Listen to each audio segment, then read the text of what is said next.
This is Social Leopards. I'm Dee. And I'm Beth. A leopard is a solitary creature living in the jungle, but often not seen or noticed. Are you a solitary creature trying to navigate the social jungle? This show explores loneliness and the many ways forward. Welcome to Social Leopards. Hello, everybody. Welcome back. Sagar Soni is the host of Beyond the Speech podcast, which explores personal growth, productivity, and mental health. The podcast delves into stories and strategies from successful individuals across various fields, aiming to inspire and provide insights for self-development. Sagar's curiosity drives the content, and as he shares lessons from books, interviews, and personal experiences. So we had the privilege of being guests on Sagar's podcast, Beyond the Speech, and felt that we would benefit from continuing that conversation here on Social Leopards. So welcome in, Sagar. Thank you very much for having me here. It's an honor. Okay, so we are going to dive right in. So what inspired you to start Beyond the Speech?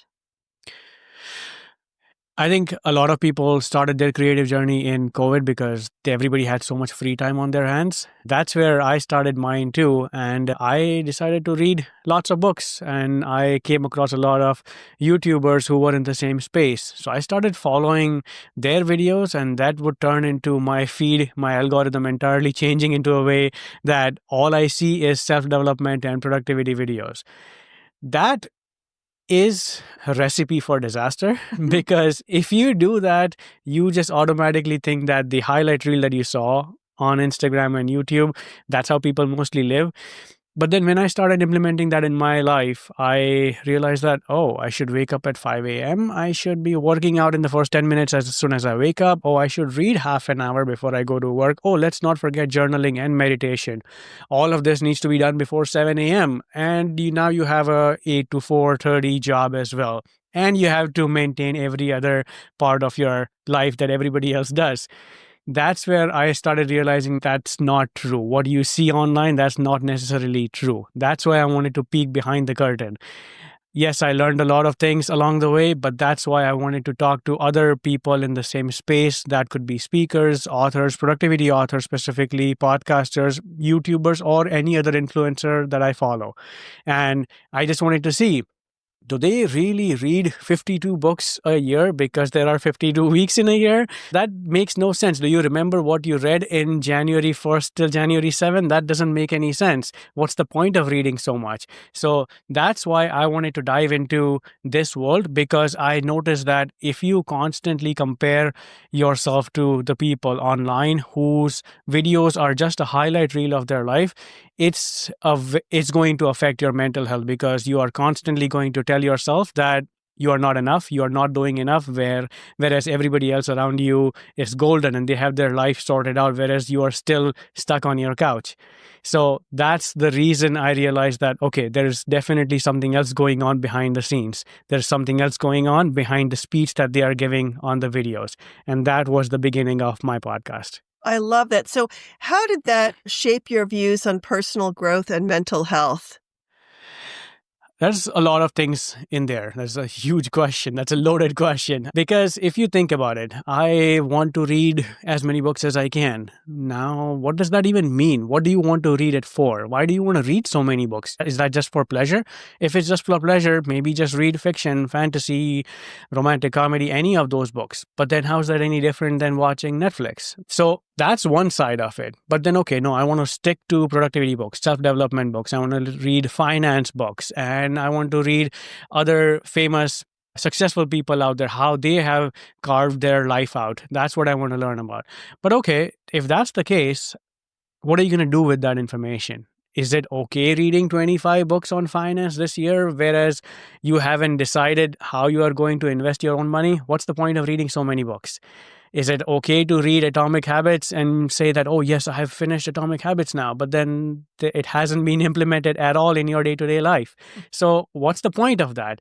That's why I actually spoke to one of my podcast guests, and his name was Eddie Hood, and that's what I learned from him.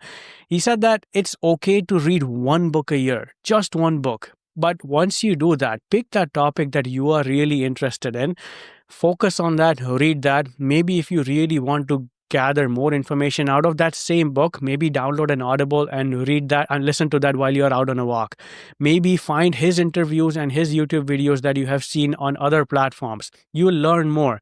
If it's about, for example, let's say I'm into public speaking, I want to learn more about that. Then, okay, maybe find other public speaking seminars in your space. Maybe watch more videos about that. Maybe see if there are any stand-up shows coming up near you where you can meet other like-minded people where they are just speaking as their job, or maybe it's impromptu. So find people and community around you around the same book. Sure, you just read one book this year, but just see how much more knowledge you have about that specific topic. So that's what I have slowly tried to implement in my life, that it's okay to just do one thing at a time, but be really good at that instead of being a jack of all trades on 10 different things. So that's how I'm approaching productivity right now. It's okay to slow down. Yeah, I like that. If we have to give ourselves permission all the time, right? Like what you said exactly. I think, oh my gosh, I should be doing all these things. And then I realize why, because someone told me I should, and what am I getting out of it? So I'm really enjoying what you're saying. It really makes sense. It really resonates with me. I know that a lot of people, I hope I can even formulate this into a question, but that was it got me to thinking. And it's almost the same when you're trying to learn how to socialize with people after you've been like out of the social scene for a while. Like COVID. And you're trying to be interesting, and you're trying to be entertaining, and you're trying to be inspirational, and you want to be heard, and you want to be listened to, and you want to seem interesting. And that's a really good strategy, actually, to almost make yourself a subject matter on something that you are passionate about, right? Because then you will have lots of opportunities to talk about that out loud in social situations. I don't think there's even a question there. I'm just like... No, I think you're right. It's true. I think about that all the time. If you meet a person and you're figuring out what to talk about, but then you really don't have an area of expertise or an area that you're really passionate about, I think it's a lot tougher to find that topic, especially if they don't have anything to share either. So, at least if you have something interesting, say, hey, have you ever heard of X? And then you could tell them all these interesting things that you know. Yeah, I think you're right. Yeah. Absolutely. This happened a few years ago where it was probably 2 years into this part of my creative career. It's not a career, it's just a side hobby. But we went on a vacation, my wife and I, and we met some other groups of friends who were on the same vacation, and they're like, oh, what do you do in your free time? I said, okay, work-wise, I'm an engineer, but free time, it took me a while to answer that. And then my wife just fist bumps me. She's, what are you talking about? You read 100 books last year. You have a YouTube channel now. You just started your podcast. Say all those things. That's when I realized, oh, I have so many things that I didn't even know 2 years ago. Now, this is the thing that I am subject matter expert on. Not expert, but I know that I can talk about this. That's when I slowly started realizing that if I stick to one topic, I will be able to really learn so much more about that topic that eventually I will find other people around me and I can confidently say, oh, this is what I do in my spare time. That was a clicking point for me. That was a turning point that, oh yeah, I actually do something in my spare time instead of just rewatching Office, How I Met Your Mother and Friends. That's right. You have found a purpose, right? Yeah. Is that what it's like, a passion hobby? I think it is passion for now. I have always thought that I'm a good speaker, or if not just a speaker, I'm confident enough that if I have to get on a stage in the next half an hour about a relevant topic, then I'll be able to speak without much preparation. That's what I think. And I would like to be an expert at that. And that's why I'm trying to focus on that skill. So the podcast is that, where I'm focusing on productivity, toxic productivity, slowing down, mental health. But what I'm trying to do in this whole thing that we call podcasting is that I'm trying to learn my impromptu skills too, because I don't know what you're going to say right now. You don't know what I'm going to say right now. We're just learning in the moment. It's just like attending impromptu sessions out there, right? That's what I'm trying to learn from this. So if this eventually turns into a side hustle, that would be amazing. If that turns into a full-time career, that would be a golden thing. But I'm not looking that far just yet. Very good. Yeah. Yeah. So let's turn the topic a little bit to what our podcast is about, and that's loneliness, anxiety, social isolation, things that separate us from our communities. In your opinion, is there a role in how the stories that you tell on your podcast can help people feel less alone about a topic that you're discussing when you're talking about mental health? Yeah, I would say so because, so I don't think I shared that the last time we were speaking on this. I moved from Toronto to Charlotte about 8 months ago. And I have my wife here, but everybody else, all my friends and family are in Toronto. And this is the first time I moved away in 20 years. My longest commute was a 3-hour drive to my parents' house or my closest friend's house. Now I'm a 3-hour flight away from them. So I didn't know what loneliness was until I came here. And now life has gotten so busy in the way that there's so many things going on that everything just feels like life's not like it used to be before. And I'm lonely right now. But then because of so many things going on, it's like everything is a checklist and I'm not able to really feel and be excited about the things that I am going through right now. For example, in a week from today, I'm moving to a new house. Exciting times, right? But Stressful I'm just times. Yeah. yeah, for sure, stressful. Yeah. That's one side of things. I just moved 8 months ago, so we both started a new job. So that's also stressful. That's going on. Today is 22nd March when we are recording this. 22nd April is when our baby is due. Wow. There are so many things going on, so many things to be excited about. Yes. We have weekly appointments going on. Now we are in the final last month, so weekly or bi-weekly appointments going on. So there's so many things going on, but everything, instead of being excited about it, I feel like everything is just a checklist at this point. And I have that awareness. I realize that this is not the way to go. This is one of the best times I might have in my life. So why can't I slow down? Why can't I just be aware that these are happy times. These are the times I'm going to talk about 10 years from now. So I'm trying to implement the same kind of ideologies in my day-to-day life where I'm able to slow down, know that I'm happy. I have things that sure, I might have problems, but there are people out there with much, much worse problems out there. I shouldn't be complaining about things like this. So that's what I try to focus on. That's why I constantly come back to the idea of slow down, have gratitude. That's what I come back to every now and then. Sure, everybody struggles, but if I'm able to remind that to myself once a day, I think that's a successful day. And that's what I try to bring it out in my podcast. Or that's why my questions are along the same lines, because that's what I want to learn from other people, because everybody is going through something. So I want to know how you are going through that. That's what I try to do with my platform. But I'll tell you something, give yourself grace because you have a lot going on at once. To be fair, it's stressful. Moving, baby, podcast, work, other things. I mean, a lot right now. So if you are a little bit more feeling more stressed, it's okay. Just forgive yourself and just, I like how you're handling it, but it's okay. Yeah. You don't have to be It's easy to hear that. You don't have I to be know. Superman. You don't.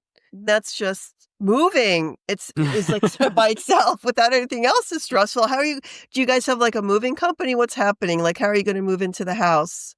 Yes, for the big stuff, yes, we are. Okay. But for the small stuff, that's what we've been doing. We already got the house, but we took a month to slowly move things out. Okay. And yeah, my mother-in-law is here. So she's helping me to pack stuff so she's helping me pack stuff so we can move every weekend.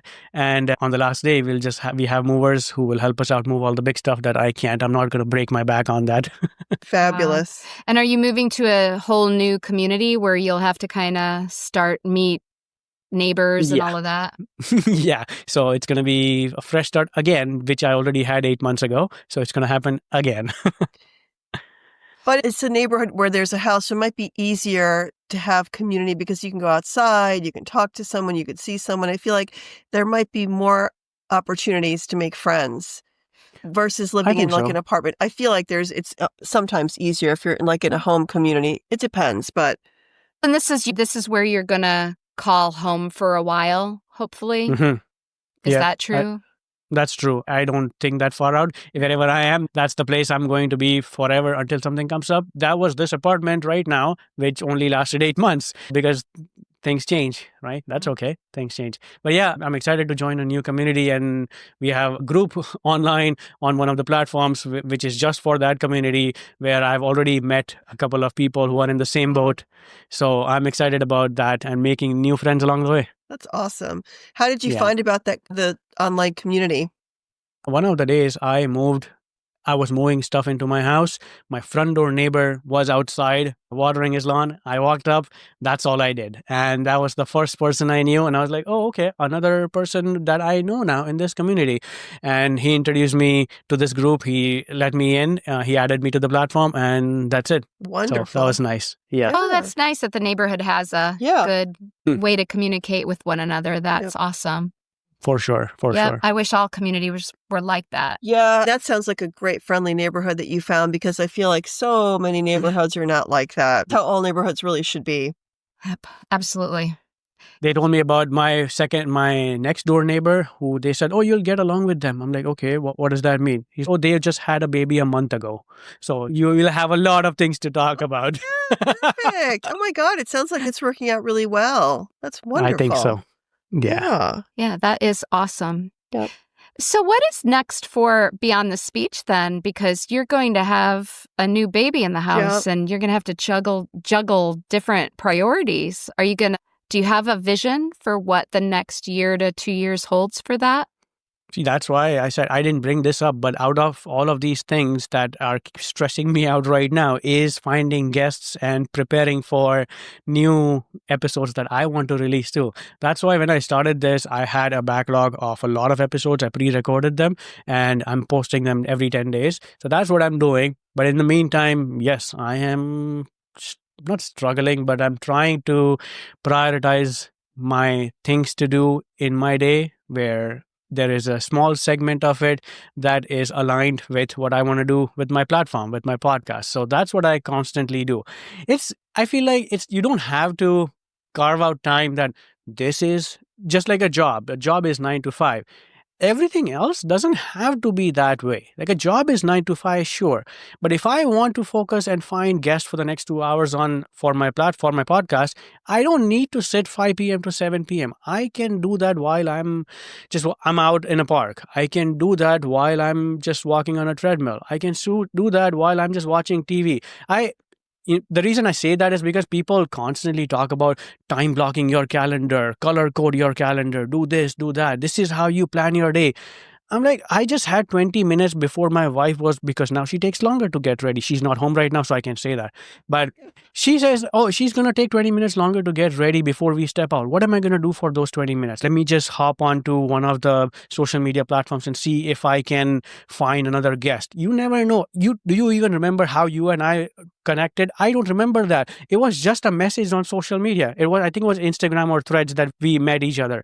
But it feels like that must be me messaging you for when I was just waiting for something else and I had a 10-minute window while I was sitting in my parking lot waiting for something. Yep. So I am not fully into the idea that, okay, you need to dedicate 2 hours on this, have deep work time associated for this podcast. I just look at what time crumbs I have throughout my day and I'm going to pick and choose based on the energy that I have. And I know that if this is going to be done in 20 minutes or does this job requires 2 hours. That's how I try to navigate the things that I need to do on a day-to-day basis. And that's where I am spending my time towards my podcast. So I know you asked how I'm going to balance this out. That's how I'm trying to balance it out. I like that. It's a great strategy. Yeah, just whenever you have the moment, you just do it. Yeah. Yeah. Now you have another child, right? No, I do not. Oh, No. Okay. I don't know why. So I'll take it there. Your podcast is about this. It's about people struggling in different ways in life. Yours is more in relationships and loneliness. But this is one of the reasons I moved, is because this is our first baby, but it's the 6th pregnancy. So, oh, gosh. Yes. Wow. So that's why I'm holding on to it. 1 more month. That's it. Just 1 more month and everything will be fine. So we had a lot of struggles in the last 5 years, and that's why it was time to change the environment. And that was one of the reasons, probably the biggest reason why we moved. And yes, now weather is amazing outside. It's never 75 degrees in March where I used to live. We were 3 hours north of Toronto. Weather is amazing. Yes, my wife is pregnant. We have never made it to 8 months mark. So that's golden. We have a house here. We have 2 amazing jobs here. Everything's fine. But then coming back to your loneliness part, now I don't have friends and family around me. And that sucks. That absolutely sucks. Yes, I have friends here, but the friends that I'm talking about, we met each other when we were in high school. Yeah. So those are the friends I'm talking about. That connection doesn't come easy. No, it right? doesn't. No. So yes, now I have all these other things and a baby on the way, but now I don't have friends and family around me. That's why my mother-in-law is here. Otherwise, we were all 2 hours in a 2-hour distance where we could have seen each other all the time. Yeah. Is your mother-in-law here for the duration then? Yes. Yeah. Awesome. Really going to be helpful. Yep. Yeah. What a blessing, because at 8 months, the baby is, you can be very hopeful. Yes, and absolutely. Mhm. not quite as concerned. An earlier pregnancy that is not successful, that is like one of the saddest things. My daughter went through that, and Okay. she lost the baby relatively early, but it was still very devastating. And I think about isolating, and people don't know how to react Yep. to that sort of a loss. And I know that a lot of well-meaning people said some very insensitive things, not meaning Right. to be insensitive, Yeah. but at least you didn't make it past a certain point or whatever. And it's just not helpful. No. But, and like I said, nobody's trying to be hurtful, but you're dealing with a loss, and that loss is just as important and as meaningful and as strong Yeah. as losing someone who's 80 years old. Exactly. Right? Yes. Right. Yeah. So Yeah, for sure. And it's funny that you don't realize this until you go through it, that, oh, this is not something you should be saying to someone who just went through a loss. That's when it clicks with you when you go through it yourself. And that's when you're like, oh, okay, maybe I should be mindful about what I say to other people, because they might not be feeling the same happy all the time that you are feeling in this moment. What if they are going through something behind the scenes? That's why it's important to be very careful with what you say. yeah. So that must have been so hard for you because you had to support your wife through this. And how did you help her deal with it? Because I'm sure it was very isolating for her and for you in different ways. Yeah. So I say this all the time, that I have the unfair advantage of having amazing family and amazing friends. So I am very fortunate in terms of that. So yes, we had all the support that we needed around us. The first time it happened, we were in the hospital. This was 2020 September. So pre-vaccines in COVID, where my wife is inside, I'm sitting in the parking lot. I'm not allowed inside because I'm not the patient. And then the doctor calls me, you need to come in right now. So that I was like, okay, I know this. Before even I go in, I call my dad, like, you guys need to come here. This is a 3-hour drive. So he just left work and he picked my mom up and he came over. As soon as I said that to my dad, called her dad, and then they came over in the same car. They're like, okay, we need to go right now. Everybody dropped everything and then they came over here. So yes, our support system was amazing. Cannot ask for anything better than this. But as you said, it still becomes isolating, because you're the one going through it. You're the one who wakes up at night, middle of the night, who's crying. And now that's the woman's side of thing. That is, I can't even imagine. I can't even put it to words. And then seeing that 5 times, mad salute to women out there after going through this. The one thing that I learned from all of this is that guys need to be careful with what they do when you go through such trauma, because guys, statistically speaking, don't like to show their emotions, and that will get to you. That will eventually get to you. And I didn't realize this until our 3rd one, because that's when I realized that, okay, I am crying in isolation too, where I don't let my wife see that, because I'm the support system. What does that even mean? How can I be the weak one right now? Weak one. There's no such thing as weak in this. But that's what I noticed during our 3rd try. That's when I realized, okay, maybe this is affecting me more than I eventually let on. So it's time to hit the brakes and figure this out. So that's something that I would say, if anybody's out there listening, and there are guys out there who are going through this, know that you're not alone, and find help, find people, find friends, lean onto your family. If you have support, that's perfect. If not, find therapy, do something, but don't sit alone with this. So that was my experience. Yeah, you're a strong person, and kudos to you that you kept trying. And because maybe people would say, "Or not, I can't do it anymore because I don't want to deal with that loss." So that's great that you guys are both strong people. That's one. Yeah. Oh, I have a very strong wife. Don't tell me I'm strong. Yeah. Looking back, now that you do have some hope, and I know that you're still not to the end of the journey, but when you reflect back on the loss that you felt, are there any other things that you wish you would have known earlier other than share your feelings? Because I know that this audience would be very interested in the lessons learned or the things that you realized about the strengths that you might have realized later on. Yeah. I have lately realized the power of gratitude. And the only reason I say that is because, you know how I said you might have a very stressful day, having so many things going on during the day. But if you really just slow down and just turn off the music around you, don't listen to anything, and you just think, life's pretty good. I have a loving partner. I have good parents. I have good friends and family. I have good support. That's golden. I don't need anything else. If everything else just melts away, I still have this. And that's the only thing that matters. It's tough, but sometimes I feel like having that awareness of having the gratitude for the things that you already have, you have to constantly keep reminding yourself. And that doesn't happen often. For example, I want to learn to sit in silence for the last 5 years. I cannot do that. I know meditation is the way to do that, but you would never see me sitting still. Even when I meditate, I use guided meditation because I feel like I'm too weak for silence. That's why if I'm by myself in the morning, while the house is still quiet, I will have my headphones on. I'm listening to a podcast or music or something. I just can't, which is a problem. I really feel like someone who cannot sit in silence for 10-20 minutes. There's something deeply wrong there, and I'm aware of that I need to fix this. So I feel like if anybody is struggling, I feel like try to learn how to sit by yourself without being on your phone or watching TV, or don't even read a book. Just see how bored, just do this test that how bored can you get. I just feel like my thoughts will race so fast that I cannot stay quiet and stay in silence. So that's one thing I'm trying to figure out. Other than that, I would say just go get therapy. There is so much help out there. Do that because you don't know. There are experts out there who have dedicated their lives to that. So why don't you do that? Why don't you go get help from them? So that's what I would suggest, that don't wait until it overflows.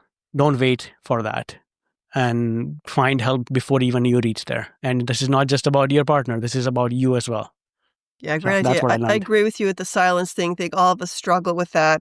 I don't think I can do that either. So you're not alone there. That's a all. good, but that is a good, we should all try that. That is a good strategy. I'm going to try to do that tomorrow. We'll see how far I get. I was on a run this morning, and I always have music or podcast going on, or I listen to audiobooks. Every now and then I take my headphones off just to see, oh, there are birds out there. That must be nice. Let me just listen to this. And then all of a sudden, one or two thoughts pop in my head. I'm okay, no, I want to put my Spotify playlist back on. And then it does not last more than 20 seconds. I'm not even kidding. That's how weak I am when it comes to this. You're reminding me of that old Julia Roberts Eat, Pray, Love, where she was trying to learn how to meditate, and it was all very much the same. Yes, Yeah. Absolutely. Yeah. So earlier at the beginning, you said you read a lot of self-help books. And is there one that sticks in your mind that stays with you more than any of the others that you've read? I know that might be a trick question. Yeah, I'm just thinking. It's not the best book, but the first book I read about slowing down and really prioritizing what things really matter in life was The Monk Who Sold His Ferrari, because the title intrigued me. And that's the only reason I read it. This was probably the first book I read. And that opened doors for me into the world of self-development. Is it the best book out there? No. But it was the entry point for me. That's why I keep recommending that book to people. I just finished one by Sahil Bloom. He was an ex-private equity guy in the finance world and quit all of that and moved closer to his family. He had some issues as well. And his book is called The 5 Types of Wealth. And it's social wealth, financial wealth, mental health, physical wealth, all of that. So that was an amazing book. So yes, I would say right now, if you ask me, that's the book that I would recommend to people. I like that. But because that allows you to really balance and really be aware of what's going on in your life and see that are you really happy in this aspect of life? Because he said that, yeah, he was on the trajectory of making $1 million by the end of the year. So now his financial wealth is over 100. But then I'm waking up super early because I need to be at the office by 6 o'clock. That means no time for workout. That means no time for preparing my food, which means my physical health is getting affected. So that switch is completely turned off. That's the wrong way of doing things. So that's what this book is about. I would highly recommend that. I just finished it. It was nice. Wow. Thank you. Yeah, that's a good recommendation. I think I did that organically recently. I changed roles back in December, and sometimes I think my brain hasn't caught up with that change because I had a very stressful job, and now I have a job that I actually do have that time to take that break mid-morning, take that break mid-afternoon, and make sure that most days, sometimes the mornings are hard because we work with some people who are offshore, so the hours Or different. yeah, it causes us to take the schedule and do a lot of the meetings at the beginning of the day.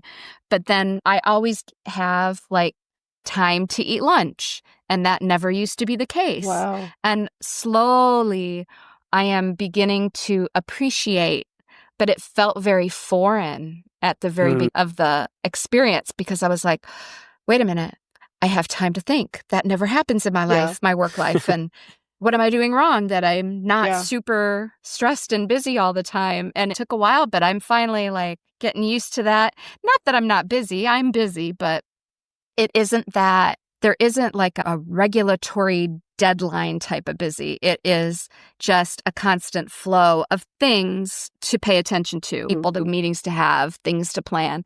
And it is very refreshing, I'll tell you what. And it could not have come at a better time because I am getting to be a certain age and I have a 5-year plan to retire now. And That's so nice. This is a beautiful way to start doing that slowing down thing that you talked about on my own unique way.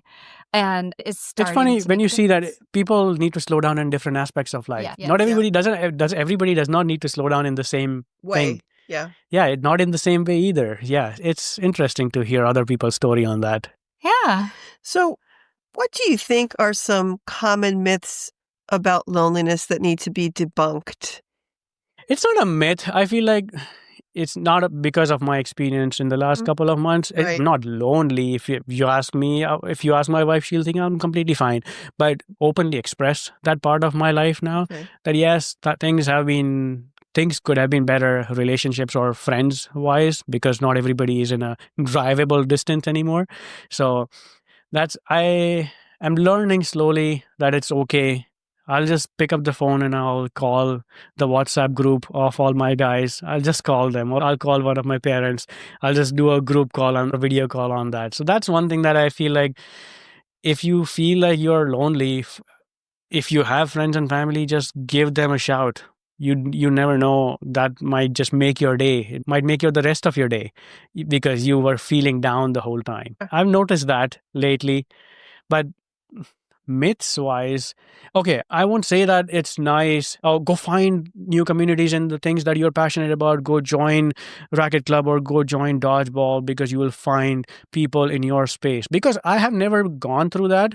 I cannot say that, oh, this is going to work or this is not going to work. One thing I know for sure, that if you don't have friends after 30, it's so hard to make new friends. It's just so hard. And yeah, you can make your colleagues, your friends, or you might make friends who live in the same community, but it's not going to be the same feeling, same attachment like you had with your friend who you met when you were 14. There's no way that gap is never going to be filled.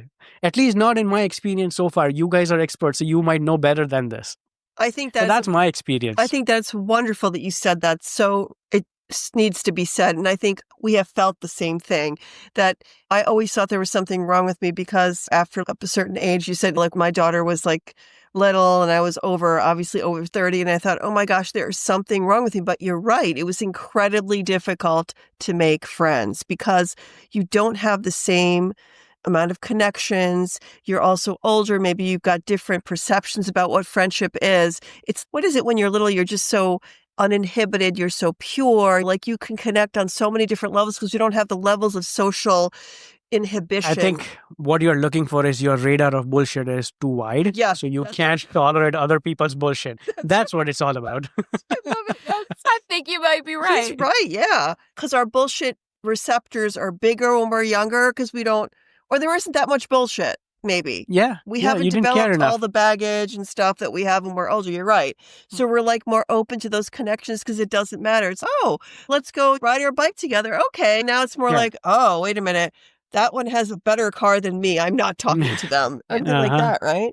Well, and I think I'm thinking back, and we've talked about this a lot in season 1, but not really a whole lot in season 2. But when I made a move to another community, right? And I had trouble making social connections, period. And I tried all sorts of different things, but it was very much easier for me to just sit in my own house and do things that weren't quite so productive. I did read a lot of books, that's for sure, but I did crave that social connection. And then it became about how do I meet people?